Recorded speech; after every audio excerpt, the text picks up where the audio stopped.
In this video, we're going to be seeing what planes can take off from the building. I have a strong feeling about most of these. Okay, we're going to get right into it with the 787.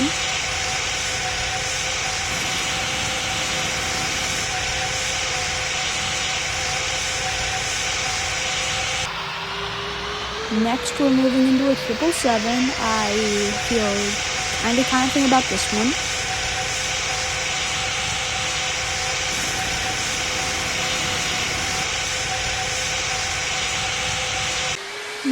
Next is going to be something a little harder, a Concorde. I am not very hopeful for this one, but we'll see.